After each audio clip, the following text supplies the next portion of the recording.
Dobre, takže začali by sme s posledným panelom. Prepáčte, že zase ja, ale tak to nejak vyšlo. Tento panel bude venovaný takej špeciálnej veci, v princípe, v ktorej sme trošku nováčikovia, ale trošku už to máme prežuté, aj teoreticky, aj prakticky. Nebudem sa pýtať, koľký z vás počuli o Living Labe alebo o živom laboratóriu. Okrem toho, živé laboratórium ako preklad mi príde také trošku nemotorné, ale používam ho, lebo teda som za ten slovenský jazyk. Ale ak by niekto vedel o nejakom lepšom ekvivalente, tak nám poradte. V rámci viacerých projektov máme na univerzite, na Slovenskej poľnohospodárskej univerzite viacero bežiacich Living Labov.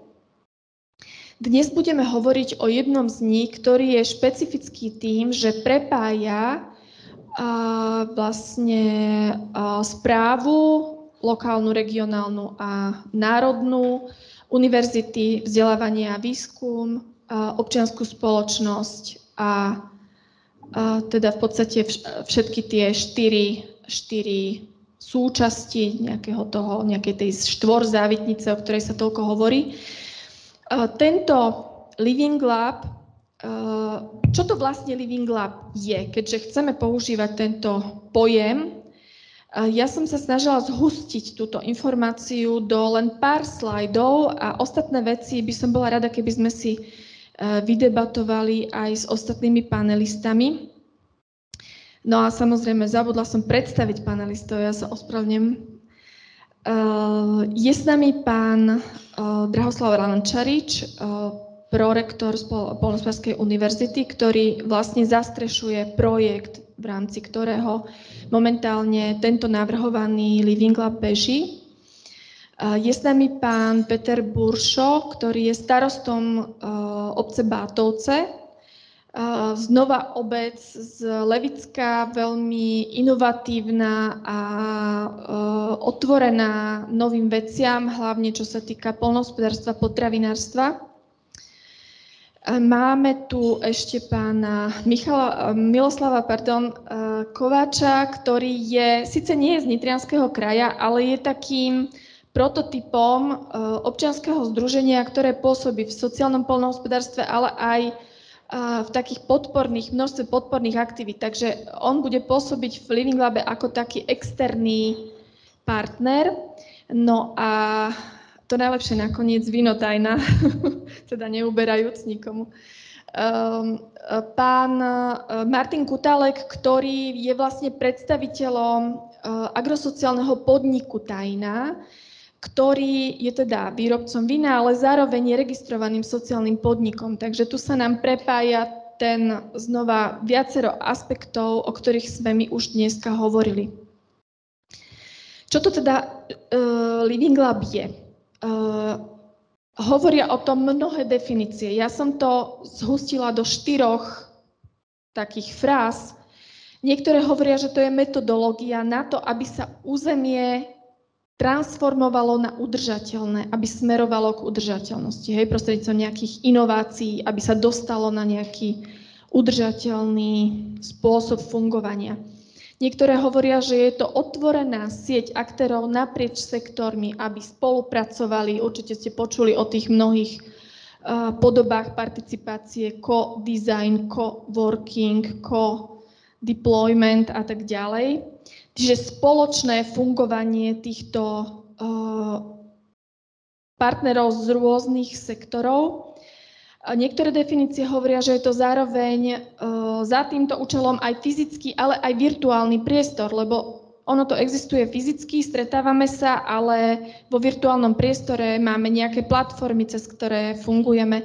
No a ja som si dovolila povedať, že je to aj inovačná NIKA, ktorá je vlastne definovaná ako taký relatívne uzavretý priestor na vznik inovácií, ale aj ich testovanie. Čiže ide tu o otvorené inovácie, o otvorený inovačný priestor, Aké sú jeho princípy?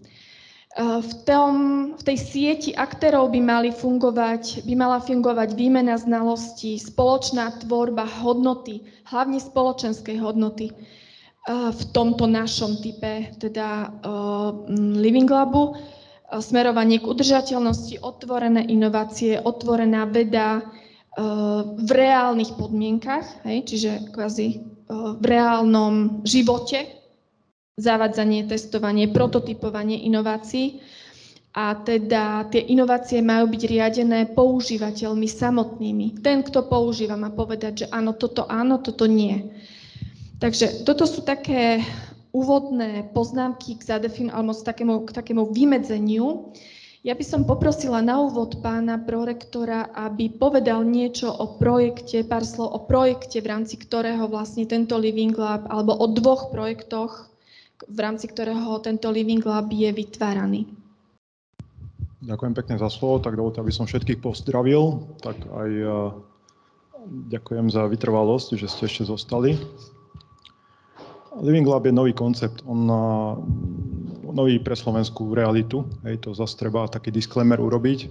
Dostal sa tento pojem aj do dlhodobého zámeru pre vysoké školstvo na roky 2023-2028. A tá myšlienka hlavná, teda to zdieľanie skúseností naprieč teda sektormi, a či už je to akademická pôda, teda univerzity, alebo aj iné vzdelávacie inštitúcie, potom municipality, verejná správa a súkromný sektor, tak sa dostal aj do tzv. Výkonnostných zmluv tá myšlienka, na základe ktorých teda bude časť rozpočtu a rozpočtové kapitoly pre univerzity poskytovaná vzhľadom teda na plnenie alebo neplnenie konkrétnych benchmarkov a kritérií. Tento projekt, o ktorom teda by som vám rád pár slov povedal, sa volá Invest, alebo teda Invest for Excellence. To sú také sesterské projekty, dá sa povedať o komplementárne financovanie. Jeden z nich je z Erasmu a druhý je z Horizonu, čo je z 2 najväčších programov Európskej komisie, čo sa týka podpory či už mobilít, vzdelávania alebo vedy na druhej strane. No a tieto 2 projekty sme vlastne ako keby lídrami Slovenská poľnohospodárska univerzita. Hlavne ten Invest je veľmi prestížny, keďže je to tzv. Európska univerzita, je to obrovská výzva Erasmu a sme jediná univerzita vo V4 krajinách, ktoré lídruje takéto konzorcium. A konkrétne partneri sú okrem teda Slovenska zjavne a z Fínska, potom sú tam partneri z Holandska, z Grécka a z Bulharska. A v druhej potom fáze projektu, lebo oni síce sú 2, o nich hovoríme, ale už sú de facto 3, už je tzv. Invest 2 schválený, boli sme úspešní, v lete prišlo rozhodnutie, tak tam ešte pribudli partneri z Talianska, potom zo Španielska a z Francúzska. Čiže už je to veľmi aj priestorovo, veľmi zaujímavé vyskladané konzorcium. A samozrejme nie tak Living Laby alebo tieto živé laboratória nie sú jediným teda fokusom tých projektov, ale významnou časťou sa venujú práve takémuto niečomu. A je zaujímavé vlastne to porovnanie, že keďže tie univerzity sú jednak aj z iných krajín, ale aj z iných podmienok, aj klimatických, aj celkovo tie ekonomické reality v daných krajinách sú trošku rôzne, tak presne ten aspekt, ktorý bol spomínaný, že v tých praktických ako keby podmienkach sú nejaké tie myšlienky alebo tie inovatívne prístupy testované, tak toto otvára priestor, práve takéto konzorcium, kde sa úzko spolupracuje, kde jasné, že dajú sa tie znalosti zdieľať aj z verejno prístupných zdrojov, ale je úplne iný potom level komunikácie, keď ste jeden projektový tím, máte rovnaké ciele, rovnaké tie merateľné ukazovatele a teda malo by sa nejaké synergické úsilie vytvoriť, aby sa naplnili. Tam je to veľa rýchlejšie a jednoduchšie.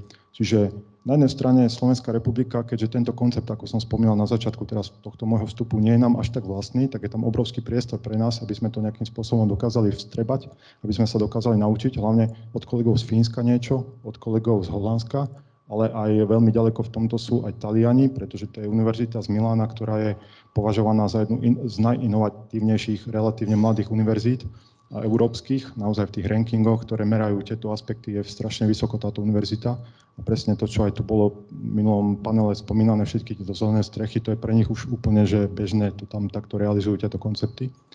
No a je to potom zaujímavé samozrejme tým, že snažíme sa implementovať toto nejaké riešenie aj teda v regióne, konkrétne tu sedia kolegovia, ktorí budú zapojení, aj sú už teraz zapojení, tak pre nich to otvára nielen možnosť spolupracovať so Slovenskou poľnohospodárskou univerzitou, ale všetky tieto vedomosti, ktoré už teraz sú k dispozícii vďaka teda kontaktom v tom konzorciu, je to prenositeľné, ako som spomínal, oveľa rýchlejšie a otvára to potom možnosť pre nich teda aj sa stretnúť s ľuďmi, ktorí sú ďalej, to treba povedať, ako sme my, v aplikácii tohto konceptu. A nájsť vlastne v tomto konzorciu, napriek tomu, že sú tam rôzne tie živé laboratória, ktoré sú už etablované, príklad v Grécku majú živé laboratórium, to asi ste zachytili, už je to pár liet po sebe, kedy tam majú Armagedon, čo sa týka teda tých požiarov v Grécku, tak oni majú presne na to vytvorené, ktoré je zamerané na ako keby rýchlu odozvu pri takomto nejakom krízovom vývoji. Čiže oni presne vedia, že čo, kde, ako komu hlásiť, ako rýchlo vedia reagovať, majú to všetko zmerané, majú na to nejaké aj tie systémy rýchlej a ako keby odozvy, je slovenský preklad. Čiže je úplne iný typ ten laboratória, ale napríklad Bulharská univerzita z Plovdivu je poľnohospodárskou univerzitou rovnako ako my a tam tie laboratória sú zamerané veľmi podobne. Čiže nájdú sa tam aj kontrasty, nájdú sa tam potom aj takéto podobné veci. Ďakujem. Ďakujem pánovi prorektorovi. Pár rýchlych informácií ešte predtým, než sa dostaneme k otázkam. Poľnohospodárska univerzita vlastne má niekoľko jednotiek alebo pracovisk, ktoré budú vstupovať do Living Labu, a to je výskumné centrum Agrobiotek, v ktorom teraz sedíme, vysokoškolský poľnohospodársky podnik, kreatívne centrum, coworkingové centrum a potravinový inkubátor čerstvo založený v júni tohto roku, ktoré sú vlastne, viete si predstaviť, tie náplne, testovanie, inkubácia nových podnikov, kreatívne činnosti. V podstate my sme si vybrali územie Nitrianskeho kraja ako územie Living Labu z toho dôvodu, že jednak je tu etablovaná univerzita, je tu etablovaný poľnohospodársky výskum, takisto Nitriansky kraj je, čo sa týka poľnohospodárstva, zamestnanosti a poľnohospodárskej produkcie, na tom v podstate v tých indikátoroch najlepšie, čo sa týka slovenských podmienok. Takisto práve preto sme prizvali do spolupráce aj Nitriansky samosprávny kraj ako logického partnera pre spoluprácu a máme tu aj zástupcu tohto Nitrianskeho samosprávneho kraja, nevidím ho momentálne, ktorý podpisoval zmluvu za Nitriansky samosprávny kraj. No aké teda bude tematické pokrytie? Je to hlavne výroba potravín, nápojov, regionálny vidiecký udržateľný rozvoj, sociálna ekonomika, vzdelávanie. Toto sme si vybrali ako tie, ako keby odvetvia, sektory, smerovanie pre Living Lab. Model udržateľnosti, aký by mal byť, tých modelov je množstvo, ale nám sa javí, že takými trefnejšími pre Nitriansky kraj, aj z toho, čo vieme s rozhovormi so starostami, s producentmi, že by to mohlo byť obehové hospodárstvo. Levicko malo jedno z priorít riešenie obehového hospodárstva, relokalizácia, miestne potravinové systémy, spoločné odbytové možnosti a takisto integráciu krajín, čiže zaintegrovanie aj tých environmentálnych hľadisk. No a toto sú už teda akoby partneri, typy partnerov, hej.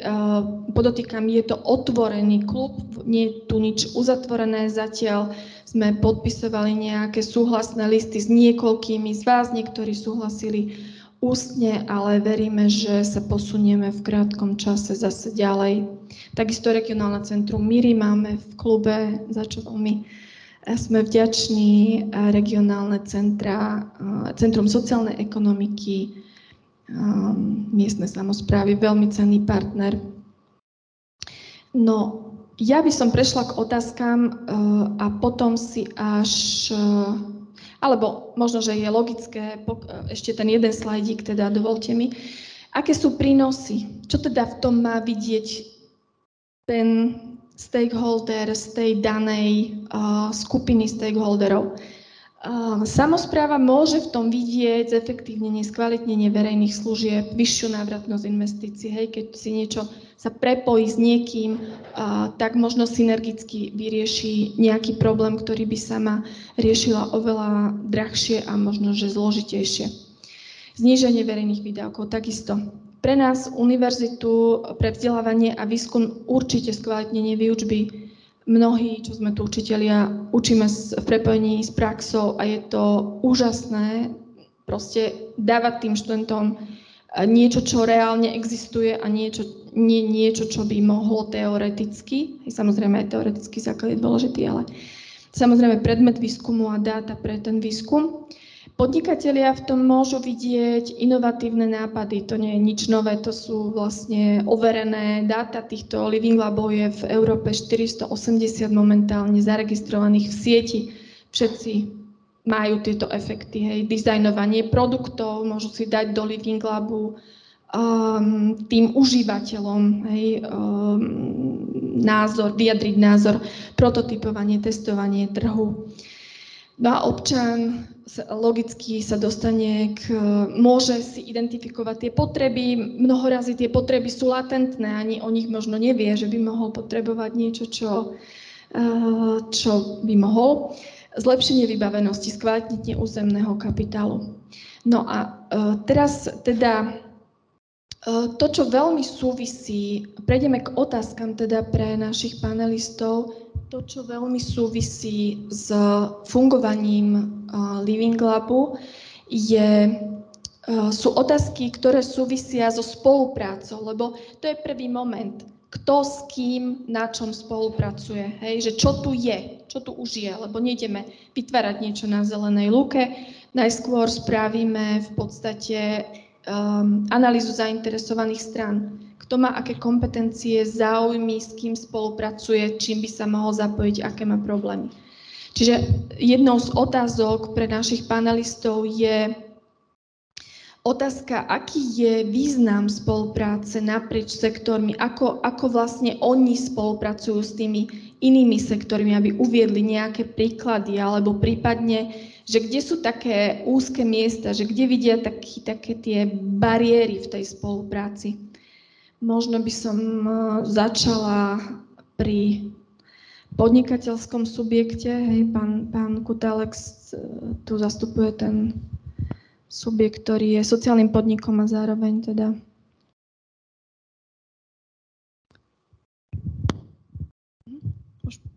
Či? Vymením. Ešte nie. Ďakujem za slovo, ďakujem za pozvanie. Som tu asi tretíkrát, myslím. Takže je taký film, že dobří holuby se vracej. Takže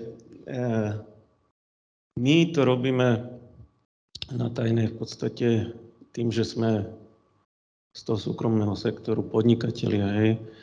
A zároveň sa snažíme vrátiť niečo tejto krajine v podobe kvalitného produktu.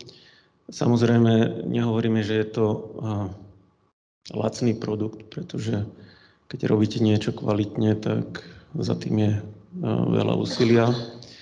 A čo sa týka tej našej spolupráce, samozrejme, pre nás by bol ideálny stav, ako je to v Banskobystrickom samosprávnom kraji. Tam to majú krásne spravené.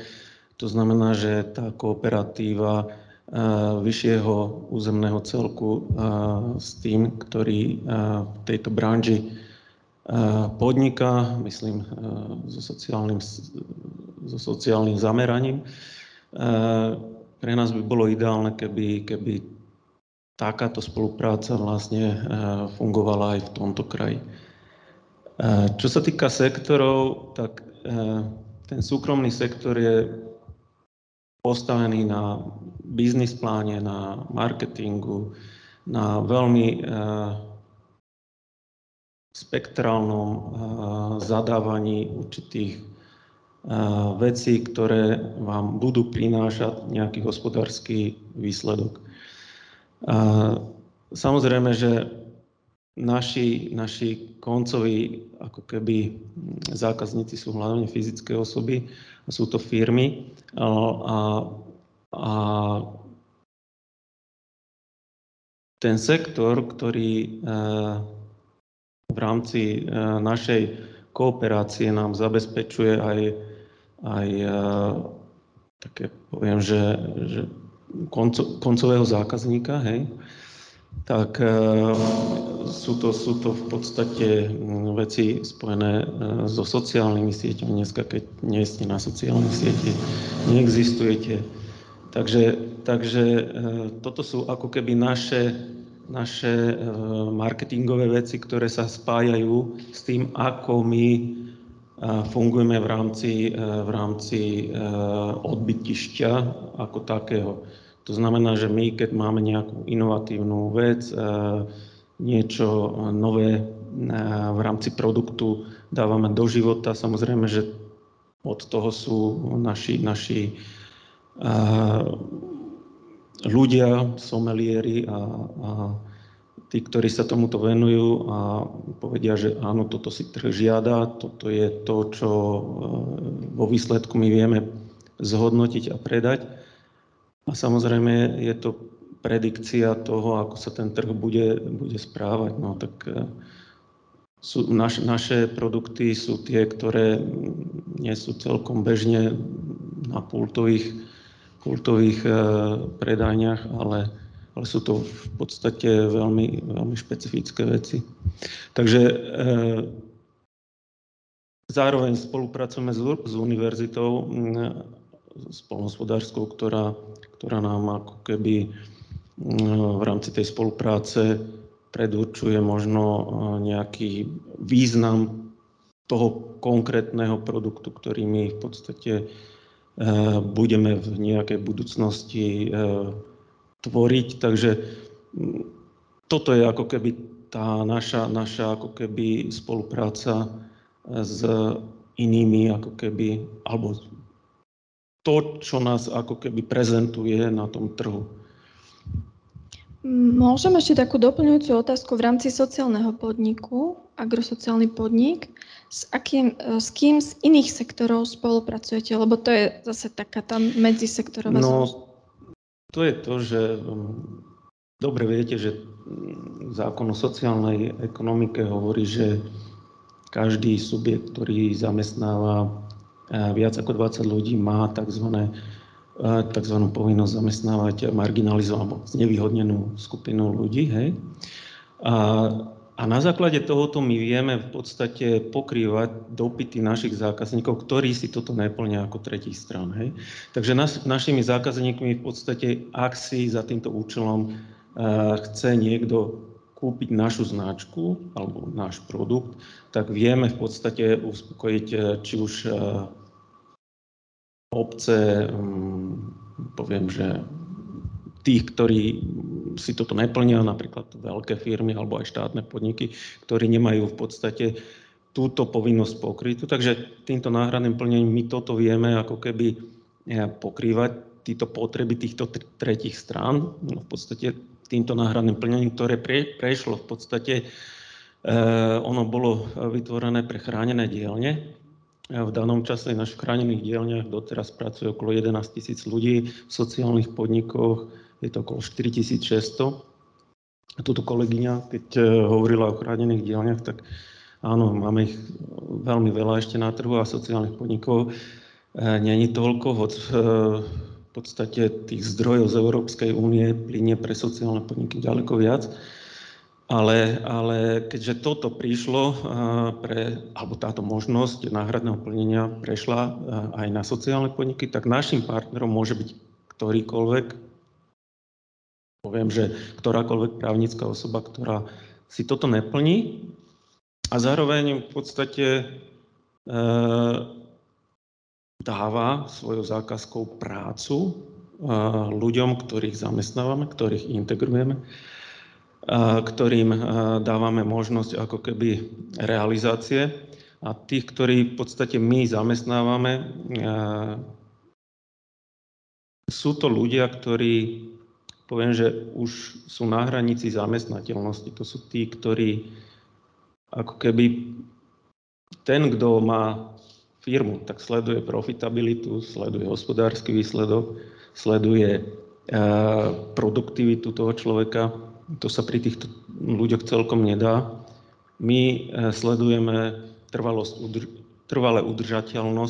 udržateľnosť vytvoreného pracovného miesta. To znamená, že to pracovné miesto, ktoré u nás vzniká a je podporené našim partnerom z nejakého sektoru, tak hovoríme, ty si náš partner, hoď si neplníš niečo, ale prostredníctvom tvojej zákazky my môžeme dať prácu niekomu, kto povedzme, že na otvorenom trhu práce pre klasické fabriky je neproduktívny, nevyužiteľný, bude nejakým spôsobom málo produktívny. Takže toto je presne ten priestor, aby sa diala táto kooperácia, aby prostredníctvom zákaziek prichádzalo k ďalšiemu vytváraniu takýchto pracovných miest, pretože dneska máme v sociálnych poisťovní, možno, že bude pre vás táto informácia celkom zaujímavá, ľudí so zmenenou pracovnou schopnosťou na 40%, okolo 300 000.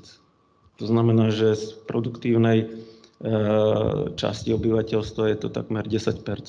Takže je to veľká armáda ľudí, ktorí na trhu práce a ktorým sa tie pracovné podmienky musia vytvárať a je to našou povinnosťou a preto hovorím, že my sme tu tí, ktorí zanechávajú túto stopu ako tá lepšia tvár, povedzme, že toho tvrdého podnikateľa.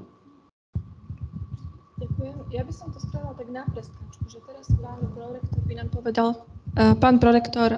by nám teda zodpovedal na otázku, že aký je význam spolupráce naprieč sektormi, teda univerzity z vášho pohľadu, ako spolupracujete a kde sú tie úzke miesta? Ďakujem pekne za slovo. Tak asi nepoviem žiadnu novinku, keď poviem, že v podstate každá univerzita bez ohľadu na to, či je situovaná alebo lokalizovaná na Slovensku alebo hoci kde inde vo svete, tak má také 3 základné ako keby misie, alebo teda časti jej misie. Je teda poskytovanie kvalitného vzdelávania, realizácia kvalitného relevantného výskumu a to potom existuje niečo ako tzv. Tretia misia. A to je vlastne to, čo by mohlo byť aj je predmetom dnešného stretnutia. Čiže ide o to, že neuzatvárať sa pred svetom, nevytvárať si nejaký taký mikrovesmír, kde budú navzájom komunikovať len akademici, ale práve naopak komunikovať so svojím okolím, či už bezprostredným, alebo aj celkovo teda sa otvoriť ako keby tej spoločnosti. Takže tá tretia misia vlastne je založená na tom, že mala by aj tá univerzita dať teda tie vedomosti, ktoré generuje a to kvalitné vzdelávanie, ktoré poskytuje do služieb vlastne svojho okolia. Čiže mala by byť tá, ktorá nejakým spôsobom otvára témy, ktoré teda sú aj aktuálne, ale o ktorých hlavne tí akademici vedia, že aj budú aktuálne, lebo občas treba vidieť aj za roh. Vedeli sme už dlhodobo, že nejaké problémy môžeme očakávať, napriek tomu nejaký široký diskurs spoločenský nezaznel. A v niektorých problémoch trošku naskakujeme na vlak, ktorý už v Slovensku aj, dá sa povedať, trošku ušiel. Zatiaľ, čo v zahraničí spravidla tie diskusie sú veľmi relevantné, sú tam zainteresované nielen teda akademická pôda, ale aj presne biznis partneri a ako som spomínal, všetci títo zainteresované strany, ako aj municipality a podobne. No, čiže aj Slovenská poľnohospodárska univerzita tak spolupracuje primárne, to je asi úplne jasné, aj s inými univerzitami, ale snažíme sa aj o to, aj vďaka teda existencii tohto vedeckého centra, nášho agrobiotechu, aby sme mali pravidelnú a bohatú spoluprácu aj s praxou. Aktuálne tiež žiadne tajomstvo bola výzva z plánu obnovy na tzv. Matching granty, kde sme vlastne mali možnosť vyčísliť našu spoluprácu s podnikateľskými subjektami a mali sme zhruba 300 relevantných zmluvných spoluprácí s firmami alebo teda aj s orgánmi verejnej správy. Takže naozaj táto spolupráca tu je a ďalej sa rozvíja. Sme si vedomi toho, že je veľmi podstatná. Snažíme sa zlepšiť a tú spolupráciu aj prostredníctvom toho, že aktuálne sme zavedli do praxe možnosť ako keby nejakého pracovného portálu, čiže firmy nás vedia osloviť a my to tu vlastne pomedzi študentov diseminujeme informáciu, že je k dispozícii nejaké pracovné miesto. Máme spoluprácu potom aj s nadnárodnými organizáciami. Tu je tiež dobrý príklad, sedí v prvom rade OECD, kde máme ako jedna z 3 slovenských univerzít podpísané memorandum a už tam úspešne prebehli viaceré praxe, ďalšie sa pripravujú pre našich študentov. A potom samozrejme spolupracujeme aj s orgánmi verejnej správy. No čo sa týka tých úzkých miest, že kde sú problémy, tak tých je aj veľa, aj o nich vieme relatívne dlho. A Slovensko je v podstate nadstavené to financovanie vysokého školstva spôsobom, že veľmi podstatný je počet študentov a potom veľmi podstatný je počet aj tých výstupov tvorivej činnosti, čiže to je vlastne gro, za čo sa poskytuje dotácia. A plus je samozrejme možnosť nejaké podnikateľskej činnosti. Napriek tomu však, ako každá iná slovenská univerzita, aj Slovenská poľnohospodárska univerzita je do značnej miery teda závislá od výšky tejto dotácie. To sa bavíme v závislosti od roka, sa bavíme o nejakých 80-85% celkového rozpočtu je vlastne tvorený dotáciou, čiže je tam relatívne malý objem finančných prostriedkov, ktoré generujeme svojou ďalšou činnosťou. No a potom ešte zaujímavé na tomto je to, že existuje tu celkovo obrovský investičný dlh na Slovensku, čo sa týka infraštruktúry, lebo veľakrát sa poskytujú, alebo teda robia sa výzvy na také krátkodobé projekty typu, myslím, že väčšina slovenských univerzít má veľmi dobré napríklad internáty už teraz doriešené, lebo to je presne to, čo vidno. Tam sa dá tak povedať, že keby som bol trošku, že to zbagatelizujem, že tam sa veľmi rýchlo dá prestrihnúť páska, ale tieto napríklad budovy, bežné kampusy, tie klasické, tam, kde sa realizuje výučba, tam, kde proste tí ľudia na univerzite v úvodzovkách žijú, tak tam tie peniaze chýbajú. A univerzita, keď aj má voľné zdroje, tak väčšinou tiež je nútená do takýchto vecí investovať. Keby toto bolo vyriešené napríklad, čo teda asi v dohľadnej dobe nebude, lebo aj celkovo objem finančných prostriedkov, ktorý je na Slovensku alokovaný do vedy výskumu, je v porovnaní s inými európskymi krajinami naozaj nízky, tak možno by zostalo práve viacej času na naplňanie tej tretej misie, že by sme sa na takýchto fórach vedeli pravidelnejšie stretávať, presne otvárali by sme spoločenské témy, ktoré teda sú podstatné, či už je to klimatická zmena a mitigácia rizika, teda, ktorá je spojená s týmto. Vedeli by sme sa možno ďalej venovať témam, ktoré sú aj predmetom tých veľkých ako keby tém napríklad v rámci Horizonu. Čiže keby som to mal zaokrúhliť, je finančná podpora, chyba. To zase, ako je to také ľahká alebo lacná výhovorka, že dáte nám viacej peňazí, ale tak faktom zostáva, že to je proste fakt, že slovenské školstvo je finančne poddimenzované. Zažili sme teraz v podstate 3 roky po sebe, kedy bol rozpočet znižovaný. My sme na to samozrejme reagovali, ako aj každá univerzita, tým, že počet zamestnancov žiaľ sa musel znižiť. Uvidíme, či teda už teraz sa to zmení. Také svetelko nádeje, to som spomínal v mojom úvodnom vstupe, je to, že existuje teraz ako keby v plánu obnovy taký nový prístup k financovaniu, tie tzv. Výkonnostné zmluvy a tam naozaj táto spolupráca na regionálnej úrovni je už odmeňovaná tým, že proste zdroje za to prídu, takže verím, že toto pomôže. My sme si mali možnosť okrem povinných, teda tých ukazovateľov merateľných vybrať aj nepovinné a práve tam sme sústredili to, čo chceme najbližšie 3-4 roky naplňať vo vzťahu teda k tým výkonom a naozaj sme sa sústredili pri tých ukazovateľoch na ukazovatele tá spolupráce s praxou a prinášania teda aj takýchto aj pro bono spolupráci. Takže veríme, že toto tiež pomôže časom, že sa to proste zlomí a naozaj tá univerzita sa stane univerzitou, ktorá sa bude môcť okrem tých prvých 2 sústrediť aj na tú 3. misiu. Ďakujem. No ja si myslím, že Slovenská poľnohospodárska univerzita má veľmi dobre našlapnuté k tomuto aj cez tie aktivity, ktoré som uviedla, inkubátor, transferové centrum a tak ďalej. Ja poprosím teraz pána Kováča. Viem, že máte ako občianske združenie viaceré spolupráce naprieč sektormi. Aké a kde sú úzke miesta? No, určite ako prvé spomeniem to, ako vlastne sme naštartovali ako taký rozvoj sociálneho poľnohospodárstva na Slovensku. To je taký veľmi dobrý príklad, ktorému musím sa priznať, že spočiatku som ani neveril, že bude toto partnerstvo na takej úrovni ako dneska, pretože pracujem už viac než 20 rokov v mimovládnom sektore.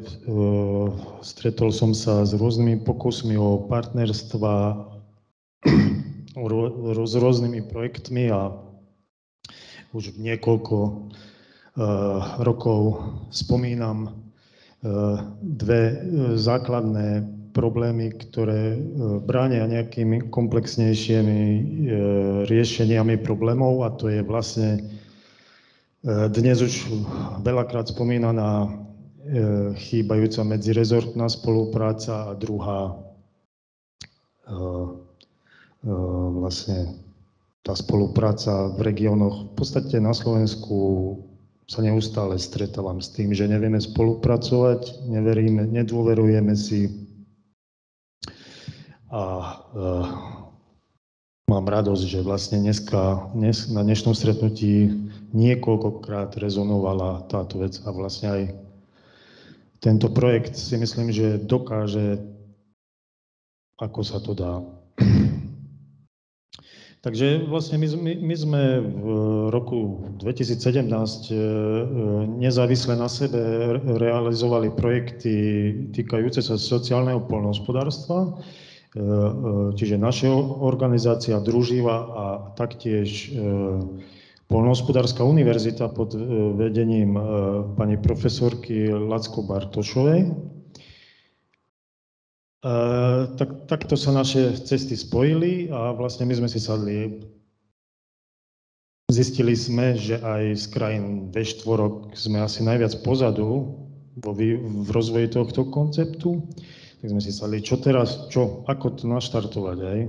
Tak to naše spoločné rozhodnutie bolo založiť akúsi pracovnú skupinu, kde by sa práve stretávali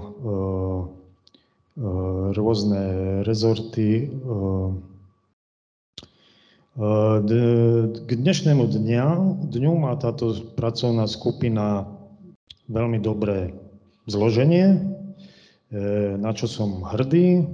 Máme tam 3 univerzity, obidve ministerstva základné, ktorých sa, čiže poľnohospodárstvo, sociálne veci. Sú tam mimovládne organizácie, sociálne podniky a myslím aj nejakí farmári. Vravím, sám som neveril, že komunikácia týchto všetkých rezortov a efektívna komunikácia je možná. Asi tam som sa prvýkrát stretol na fakt konštruktívnej debate, kde sa ľudia navzájom počúvajú. A dá sa povedať, že od roku 2017, keď o pojme sociálne poľnohospodárstvo takmer nikto na Slovensku nepočul, môžete všetci vedieť, že ten stav je diametrálne dneska iný, na čom určite má zásluhu veľkú táto pracovná skupina.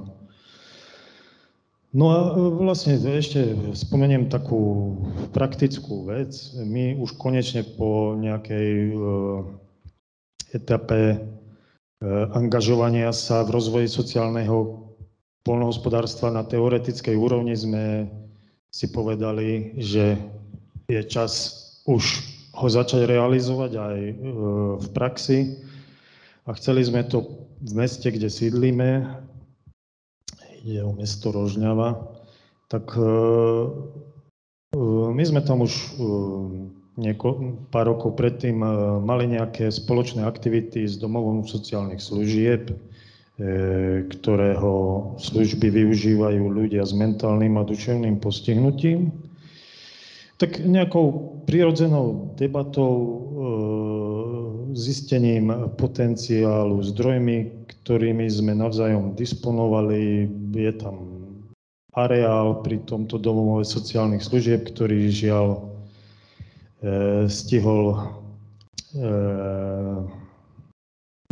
nestíhali ho udržiavať, je zdevastovaný, tak sme sa dohodli, že tam začneme spoločné aktivity, ide o nejaký zanedbaný skleník, hej, a vlastne dneska títo klienti sa starajú o malé stádo oviec a vlastne našou takou víziou pri plánovaní projektov je to, aby väčšinou to robíme, takže riešením jedného problému riešime zároveň aj nejaký ďalší problém a tu je vlastne práve touto sociálnou integráciou tento projekt rieši aj oblasť ekologickú a to je vlastne ekologická starostlivosť o mestskú zeleň, že tieto ovce vlastne chodia spásať vybrané zelené priestory v centre mesta Rožňava. Rožňava je dneska asi jediné okresné mesto, kde stretnete ovce v centre mesta. A vlastne ešte tretia oblasť, ktorú prepája tento projekt, je aj vzdelávanie, že vlastne v tom areáli budujeme nejaké environmentálne vzdelávacie centrum. Už tento rok sme tam mali odhadom možno 200 detí a mládeže na nejakých vzdelávacích aktivitách. Máme tam včely, ovce a čaká nás ešte rekonštrukcia budovy. Tu sme vlastne pri plánovaní projektu zahájili spoluprácu s krajom, keďže domov sociálnych služieb je zriadený krajom a celý areál patrí kraju. A samozrejme so samosprávou mesta Rožňava, kde sme sa dohodli na nejakom systéme toho spásania. Musím povedať, že obavy zo strany samosprávy tam boli, ako ľudia zareagujú, že zrazu zbadajú ovce v meste. Chvála Bohu, žiadna negatívna reakcia zo strany obyvateľov neprišla. A napájajú sa na tento projekt postupne aj nejaké ďalšie organizácie, či už povedzme začali sme spolupracovať s iným včelárom, ktorý nám bude, povedzme, doplňať vzdelávacie aktivity, podnikatelia, farma, ktorá by mala byť takým odbornejším garantom do budúcna, pretože projekt chceme ďalej rozširovať a taká naša vízia je založiť mestskú farmu.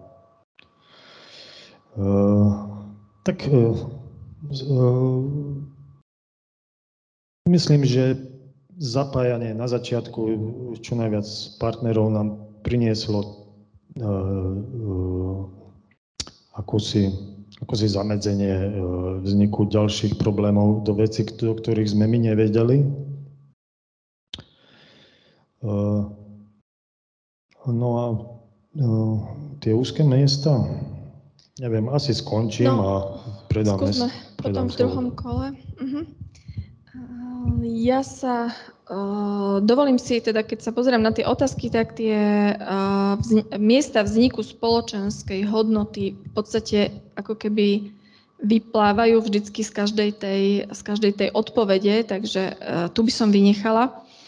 Ale ešte by som sa opýtala pána starostu. Pán starosta obce Bátovce, vy ste známi všelijakými inovatívnymi vecami, počuť o vás v médiách. Ako spolupracujete pri týchto inovatívnych veciach naprieč sektormi? V podstate dneska som tu ako starosta obce so všetkými tými právami a kompetenciami, ktoré obec má. Som tu tiež ako konateľ nášho sociálneho podniku obecného, ktorý v Bátovciach máme. A som tu tiež ako ten starosta, ktorý počúva ľudí okolo seba a dáva priestor práve tým veciam, ktoré možno s tou obcou až tak, alebo s tým, na čo má obec právomoci a kompetencie, ani tak nesúvisí, ale je to to, čo nás robí v Bátovciach výnimočnými.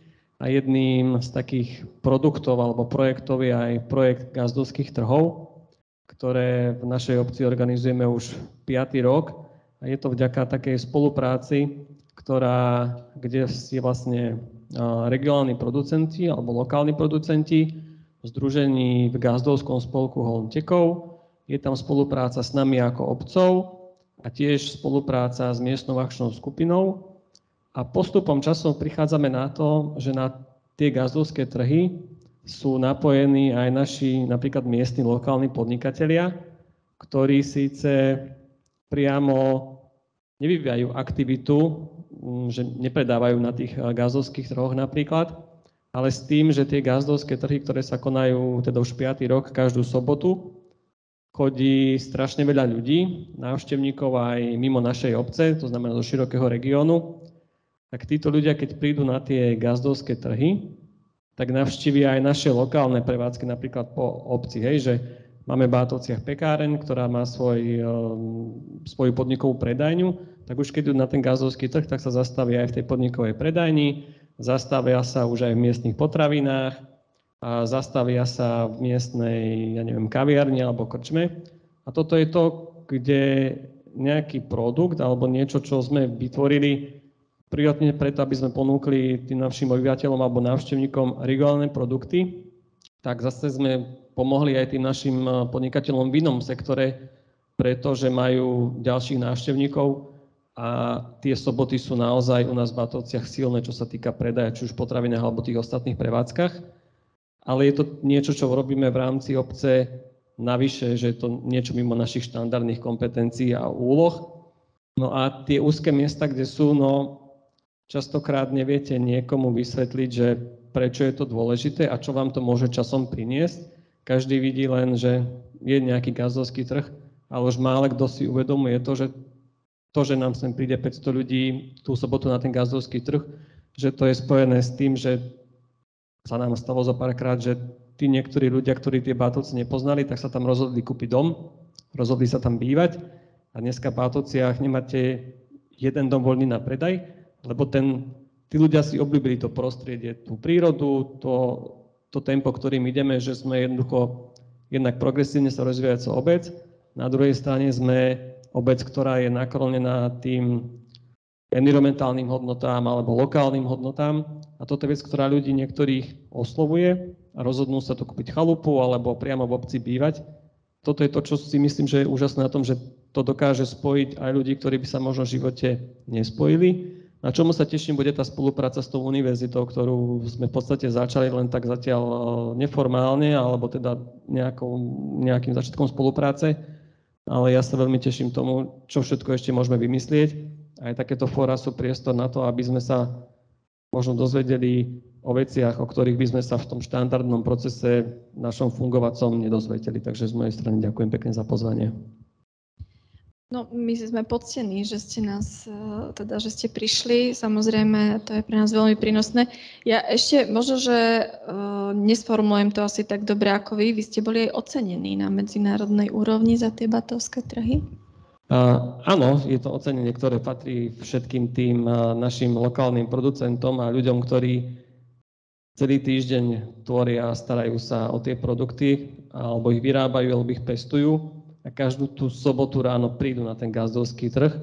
A my sme tam dostali ocenenie Slow Food Pressburg ako jediný trh na Slovensku vtedy, alebo prvý trh na Slovensku, ktorý získal toto ocenenie.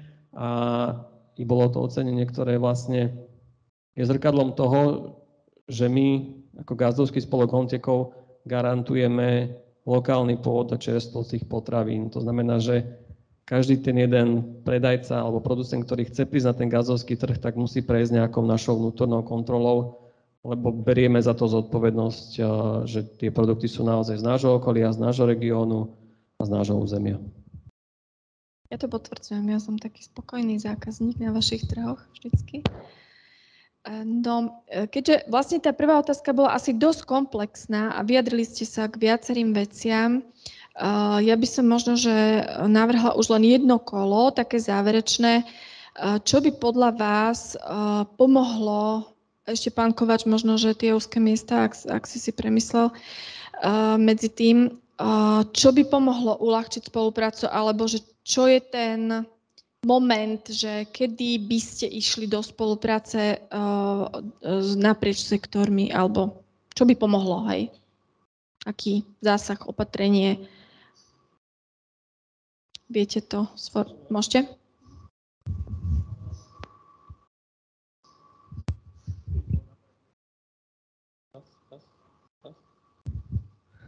OK. Osobne si myslím, neviem, či budem správny, ale to je môj osobný pohľad. každý ten sektor má nejakého človeka, ktorý ho reprezentuje alebo teda ho zastupuje. Dovolím si povedať, že 90% úspechu je ten daný človek, ktorý tam je. Môžete mať akúkoľvek skvelú myšlienku, pokiaľ tam nemáte človeka, ktorý sa pre tú myšlienku nadchne a nepovie si, že áno, idem si za tým. Máme 2700 obcí plus minus a nie každý starosta si povie, že ideme robiť niečo navyše. To, čo robíme v Bátovciach, to je niečo navyše. Svietime, kúrime, máme školku a tak ďalej, ale toto je niečo navyše. My potrebujeme mať ľudí, či už sú na obciach, v inštitúciách, na univerzitách alebo v neziskom sektore ľudí, ktorí sa dokážu natchnúť pre takú vec a povedia si, že idem spraviť niečo navyše. Takže to je podľa mňa jedna z najdôležitejších vecí. A u nás v Bátovciach je super to, že sa stretlo veľmi veľa ľudí z rôznych odborov, ktorí chcú robiť to niečo navyše a to je to, čo nás predurčuje na úspech. Pán prorektor. No ja nadviažem na toto, že nebať sa otvoriť sa iným myšlienkam, lebo veľakrát sme takí ako keby, každý má tendenciu si myslieť, že asi je to tvrdo, keď to poviem, že už vie všetko, ale treba si uvedomiť, že nikdy nevieme všetko, že vždy sa nájde niekto, kto je v tom, čo robíme lepšie ako my. Takže naozaj nebať sa inšpirovať. A je strašne veľa príkladov dobrej praxe, či už na Slovensku, v zahraničí, treba si ich proste naozaj nájsť si ten čas, pozrieť si to, ale s porozumením, hej, že aj sa o to zaujíma, nielen povrchne si prejsť, že OK, toto funguje, ale aj tie dôvody, tie drivere, že prečo to funguje, či sú tam nejaké lokálne veci, čo tomu pomáhajú, alebo naopak niečo, čo bolo treba prekonať, že tam boli také výzvy, ktoré bolo treba naozaj sa vysporiadať. S tým potom súvisí trpezlivosť, nenechať sa odradiť, nečakať výsledky, že budú za mesiac, 2, 3, to je naozaj na dlhšie, tieto boje. No a potom samozrejme, keby už konečne nejaká spoločenská dohoda zavládla tak celková, že čo tu chceme z tohto štátu mať, hej, lebo máme tu, napriek tomu, že Slovensko je relatívne rozlohovo malý štát, máme tu obrovské rozdiely v regiónoch, obrovské, aj čo sa týka ekonomickej stránky, ale aj celkovo spoločenskej. Takže tu by tiež pomohlo, keby sa otvoril taký dialog dlhodobý a naozaj snažili sme sa, proste tu netreba veľa, aby sa tu dobre žilo na Slovensku. Netreba tu brutálne multiplikátory štartovať, naozaj stačí, keď tí ľudia, čo sú na postoch, kde sú, aby robili to, čo majú, tak ako majú. Čiže ono je to síce také, že ľahko to znie, ale je to ťažké urobiť. Teraz vidíme znovu, že asi sa bude veľa ľudí meniť, ktorí by aj teoreticky mohli zostať, profesisti, odborníci, opäť zase bude kolo nejakých politických nominácií. Že toto je niečo, čo keby sme sa od tohto dokázali oslobodiť, že budeme rešpektovať, že je tam profesionál a je jedno tým pádom, kto je hore, tak aj to by pomohlo z dlhodobého hľadiska úplne nepochybne. Milo. No, z toho, čo nebolo spomenuté, mňa napadlo, no, dôvera tu bola spomenutá, ale myslím, že aj z časti to, že my si nedôverujeme, nám ukazuje samotný štát, ktorý nedôveruje ľuďom dole, že si môžu riešiť navzájom svoje problémy. Som smutný, ako dopadol program LEADER napríklad, ktorý tieto veci mal riešiť. A som presvedčený, že tých peniazí do regiónov by malo ísť oveľa viac a nechať ľudí, aby si navzájom svoje problémy riešili. A takisto tie partnerstvá si myslím, že by nemali byť jednorázové, ale dlhodobé.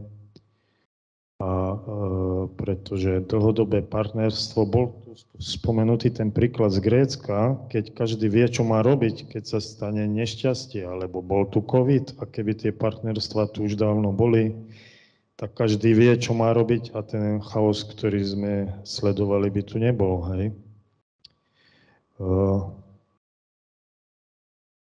Myslím, že málo spomíname taký motivačný prvok pre partnerstva je zdieľanie zdrojov. My si vieme zdieľať nielen tie materiálne znalosti, know-how, aj iné veci. Z mojej strany asi toľko.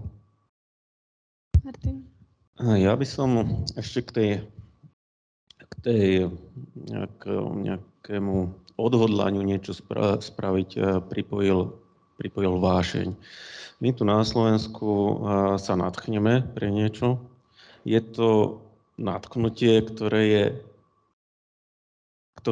trvá určitý čas a niečo proste, ja viem zo skúseností z tohoto sektora, kde pôsobím, prvá prekážka, druhá prekážka, tretia prekážka, kašlem sa na to, nejdem ďalej. Chýba nám vášeň. Keď budeme mať víziu, k tej vízii získame vášeň, hoď nám sektory nie veľmi celkom fungujú medzi sebou, a ja dúfam, že aj prostredníctvom, možno, že tam ste si všimli, založili sme občianske združenie sociálnych poľnohospodárov, tak aj toto bude nápomocné nejakým spôsobom prepájať ľudí, ktorí v poľnohospodárstve, ale nielen v sociálnom poľnohospodárstve, keď bude definovaná sociálna farma a čo je to sociálny poľnohospodár, že aj toto bude nástroj, ktorý bude spájať či už ministerstvo práce, poľnohospodárstva, možno zdravotníctva, o ktorom sa až tak nebaví na tejto úrovni, ale farma je, alebo sociálny farmár by mohol byť aj tu ako keby aplikovateľný, tak ja by som si prijal pre Slovensko vášeň. Vášeň preto, lebo tá prináša obrovské nádeje pre ťažké časy. A možno prídu tie veci, ktoré sú naozaj ťažké do života. A verte tomu, že v sociálnom podnikaní to tak je. A každý, ktorý podniká na sociálnej ekonomike a v sociálnom podnikaní, vie asi, o čom hovorím. Pravda, pán starosta. Takže a verte tomu, že od 2006 roku robím v sociálnej ekonomike, či už s chránenými dielňami alebo so sociálnym podnikom. A vždy sa všetko vyrieši a kreuje, len robte to s vášňou. A potom bude dobre. No, úplne každé vaše vyjadrenie mohlo byť ako bombastický záver. Lepšie by som to nepovedala. Myslím si, že môžeme panelistom iba zatlieskať. Ja vám veľmi pekne všetkým ďakujem, aj teda panelistom v poslednom paneli, všetkým ostatným panelistom, organizátorom, technickému štábu našich mladých z katedry regionalistiky, ktorí naozaj pripravili do detailov všetko a postrážili každú minútu tohoto dňa. Takisto ďakujem vám všetkým za účasť, za výdrž a takou malou odmenou za tú výdrž bude čaša muštu z tajnej alebo vína z tajnej. Ale pár slov k tomu povie už pri tej čaši Martin Kutálek. Asi áno. Asi áno. Takže ďakujeme. Vidíme sa na budúci rok. Tie témy vyšli zase z tých diskusí, mám 4 strany zapísané poznámok, takže ja si myslím, že keď si sadneme na pár minút, budeme vedieť, že o čom bude Agasi budúci rok. Takže tešíme sa na vás.